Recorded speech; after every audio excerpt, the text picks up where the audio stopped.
Get ready for a beautiful journey. It's Friends Day Fridays on Tea Time with Afternoon Social. We're steeping tales of fun stuff from adventure stories to tips and advice, one cup at a time. So grab your favorite tea, snuggle into your coziest nook, and join our terrific party. Good afternoon, and welcome back to Tea Time with Afternoon Social. This is Teresa Lauterbach. I'm your host, and today our guest again is Melinda Dueck. She joined us yesterday for Triumphant Thursdays, and today she's with us on Friends Day Fridays. Melinda lives in Costa Rica, and she hosts a blog site called Connecting with Little Ones, where she shares information for moms of little ones based on her own experiences and struggles on her mothering journey. And she's a happy wife and mother of 4 little ones, aged 6 years to 6 months. Today, she's going to share with us some mom hacks and how to simplify your life and soak up the Costa Rican vibes. She's going to share with us a little bit of Costa Rica's traditions and give us a few practical tips on how to simplify your life as a busy mom. So thank you, Melinda, for joining us today here on Friends Day Fridays. How are you? Thank you for having me. I'm doing fine. Yeah. And I'm happy to join you here today, too. Yeah, as we've been having fun sitting here chatting, we're talking about my mom life hacks. She's got a baby hidden under the table. So we have to... could be one of our hacks is you hide the baby under the table. Feed him crackers. Feed him pieces of crackers to keep him a bit quiet. So I'm going to just turn it over to you and let you share some of those other hacks that you have and tell us about your coffee time there in Costa Rica. Okay. Yeah, here I have my coffee cup. I really... don't here in Costa Rica every afternoon it's a big thing to have coffee time for almost everyone, but it's not when I'm at home by myself. I don't mind coffee, but it's not that I miss it either. But today I figured it would be fun, since we're anyway sitting here at about coffee time, then I was gonna show you a little bit about how we traditionally make coffee here. I do have a coffee maker, and I use it when there's bigger crowds or anything, but when I just need to make a cup or two, this was how they longer ago always made coffee. They had their coffee grind, which outside you can't see maybe, but I have coffee fields all around my house. Like, that's this area has the coffee bean plants or whatever. We just buy ours already ground. We don't go to all the work, but you don't walk out in the field and pick them up. No, I don't. I could, but I don't. Anyway, well, just to show you quickly, most everyone has these little, or had by now, they all have coffee makers too, probably. It's a little cloth bag, and it looks dirty, but it's just coffee stain. I clean it after every time I use it. When I just have to make a cup or two, you put your coffee grinds in here, and you get your hot water, and I have hot water, and you just pour it through, and it pours out the coffee at the bottom. I maybe didn't make mine very strong, but you just little by little add the water and let it pour out. Can you see it there fine? Yep. And until the cup is about full, and then put the hot water aside.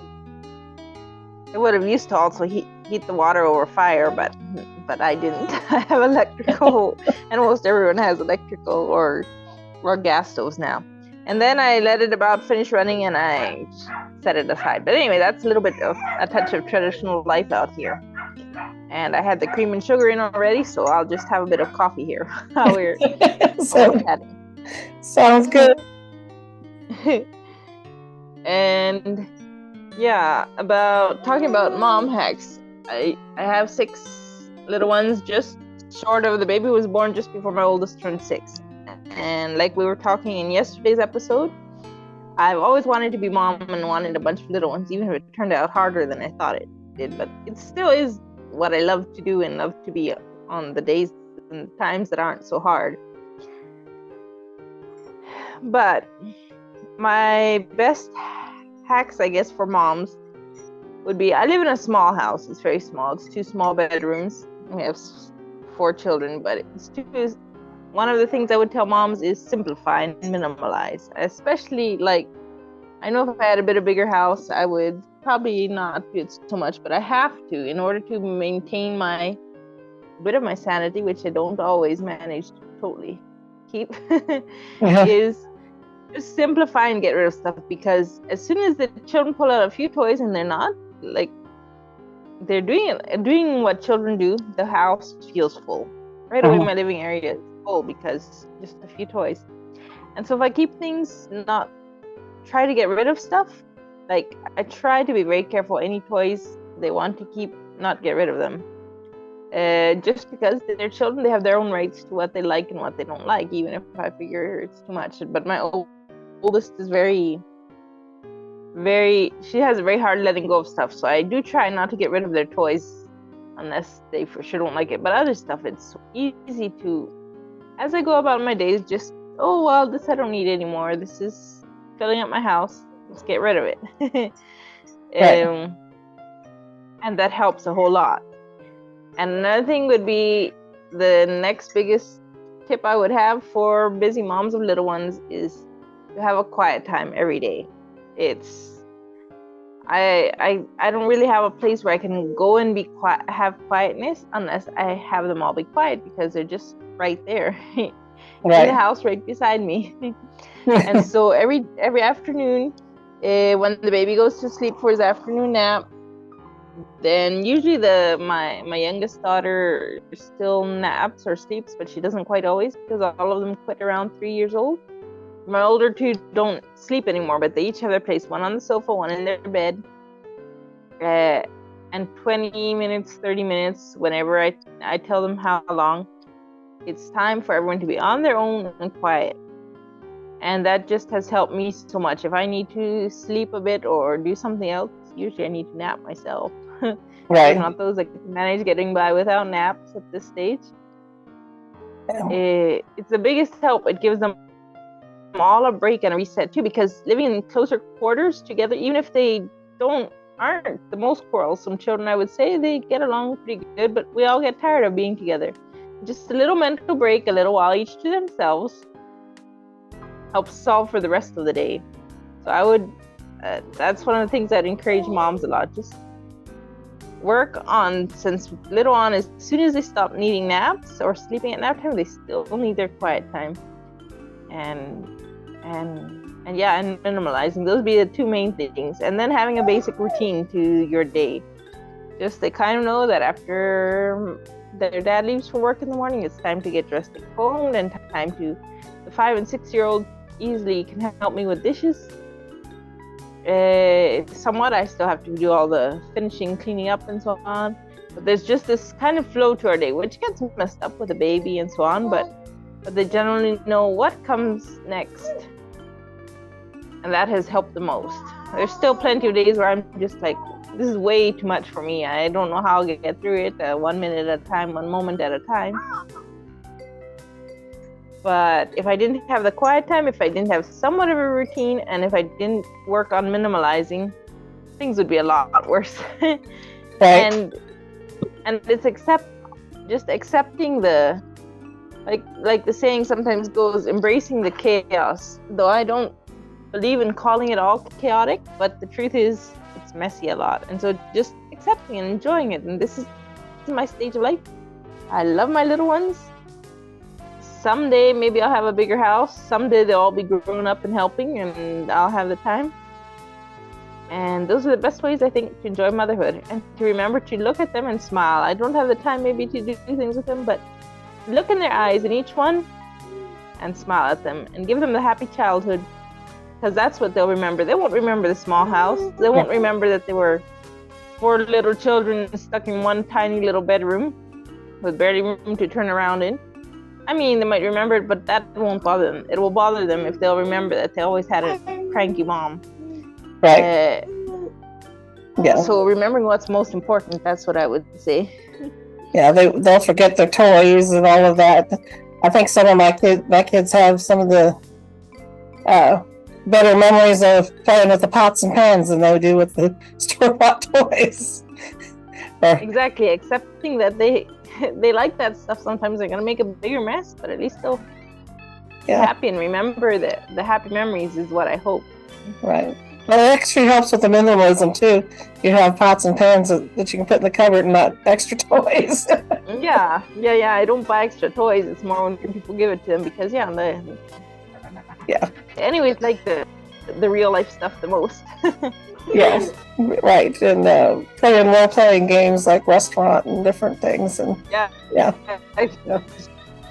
Definitely is. Yeah. No, and otherwise about life out here in Costa Rica, it's just been where I've lived most of my life. There was 8 years that I lived in Canada in my youth, or 7 to 8 years. But the rest of my time I've lived here, and so it's just kind of go with the flow. I mean, our house is quite unfinished yet. For one thing, we don't have the resources right now. For another thing, we can manage to live. Like, I think back there in the background, you can see that one door. There's a space around it, you know. It's kind of open. The house is just open, and we don't have to have it more closed for winter or anything. So someday it would be nice to have it closed, but it works like that. Right. We have had nights where we have a bat flying around in here because it gets in somewhere. All the fun things of living in Central America. Yeah, and especially rural Central America. You're not out there in the city. You said you were surrounded by coffee. Well, yeah, it's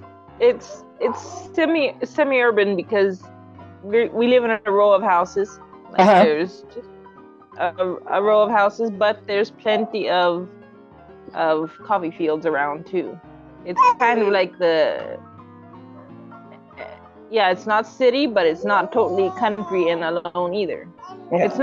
It's a different part of, like, if you often hear about people going to Costa Rica for vacations, they usually go to more rainforest areas.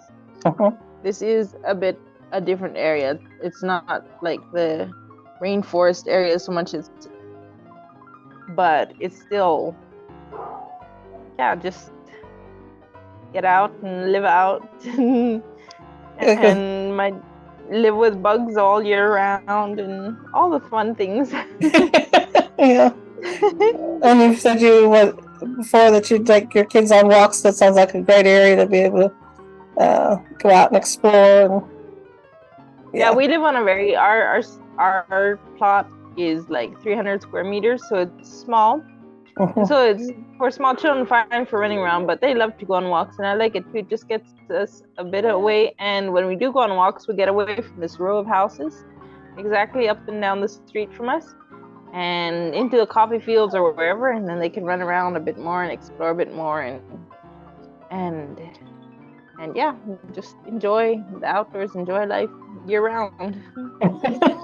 Well, she even said it's raining today. I remember living in. It was raining now. It's quit already, so it's it's learning to live with the flow. But I really like it. I mean, I miss Canada, my youth years that I had there because I miss the people.